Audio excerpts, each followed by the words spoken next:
ансамбли оилавии одинаевҳо аз дурдасттарин минтақаи тоҷикистон ноҳияи ишкошин ба пойтахт барои иштирок кардан дар даври ҷанббастии фестивали ҷумҳуриявии ансамблҳои оилавӣ омаданд. Дар ноҳия онҳоро хуб медонанду аз малакаи касбияшон бохабаранд. Имрӯз роҳи дуру дарозро тай карданд ки барои пойтахтнишинону ҳакамони фестивали мазкур ҳунарашонро нишон додаву бо дигар соҳибҳунарони шаҳру ноҳияҳо сабқат кунанд.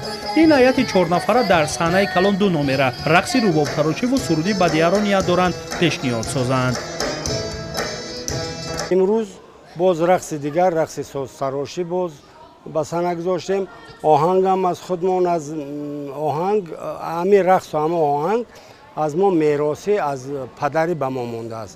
чунки ин оҳанг аст ягона ира падари мо менавохт ва ама ки мо ҳами рақса мерақсид.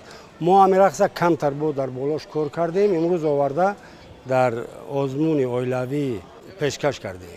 ҳамсони ин оила аз саросари тоҷикистон хонаводаҳои ҳунарманду соҳибзавқ ба фестивали имрӯза ташриф оварданд ва ҳар гурӯҳе бо истифода аз суннат, анъана, расму шеваи либоспӯшии маҳалли худ номераҳои консертиву рақсиро таҳия карданд то диданиву ҷолиб бошад. дар маҷмӯъ рӯи ин сана ҳамагӣ вижагиҳои фарҳанги тоҷикона муаррифӣ хоҳад шуд ки расму моли тарихиву имрӯзаи миллати моанд. муовини вазири фарҳанги ҷумҳурии тоҷикистон Сафарзода Давлат Шариф низ фестивали ҷумҳуриявии ансамблҳои оилавиро шеваи муҳими ҳифзи арзишҳои фарҳангии миллӣ унвон кард ва ин тадбирро барои ҳифзи тамаддуни миллӣ аз таъсири раванди бегонашавии фарҳангҳо муҳим арзёбӣ кард. дар ин баробар фестивал шеваи муассиру муҳими баланд бардоштани нақши оила дар ҷомеа ва рушд додани ҳунару ҳунармандӣ дар мамлакат арзёбӣ карда шуд. имрӯз ҳайати ансамбли оилавии латифҳо аз ноҳияи Мастчоҳ дар фестивали ҷумҳуриявии ансамблҳои оилавӣ таҳти унвони дунёи саодат имрӯз бо 3 номераи худ дар барномаи имрӯза иштирок дорем.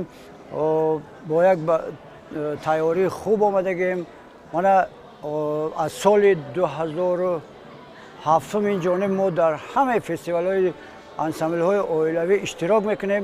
аслаш зиёда аз 15 нафар дар оилавӣ ҳастем, ҳамаи хештаборо, ва имрӯз 10 нафар дар ин фестивали имрӯза иштирок дорем. фестивали ҷумҳуриявии ансамблҳои оилавӣ таҳти унвони дунёи саодат бо мақсади рушди фаъолияти ансамблҳои оилавӣ, дарёфти истеъдодҳои нав, ҷалб ва фарогирии ҳарчи бештари мардуми кишвар ба фарҳангу санъат ва ба ин васила баланд бардоштани нақши оила дар тарбияи ҳисси зебопарастии ҷавонону наврасон баргузор мешавад. ин тадбир имсол аз 1 апрел оғоз гардид ва дар 3 давр доир шуд. дар даври ҷанббастии он ҳунармандон гулчини шеъру таронаҳоро пешниҳоди иштирокчиён карданд. ҳамчунин ҳунармандон санъатчиҳои ҳаҷвӣ, суруди якаву бадия, навозиши умумиву якаро аз рӯи созҳои миллӣ дар фестивали мазкур пешниҳод намуданд ки ҳамагӣ он диданиву ҷолиб буд. пас аз барномаи консертӣ аз ҷониби вазорати фарҳанги мамлакат иштирокчиён бо дипломи вазорат, нишони фестивали мазкур ва дигар тӯҳфаҳои молӣ қадрдонӣ гардиданд.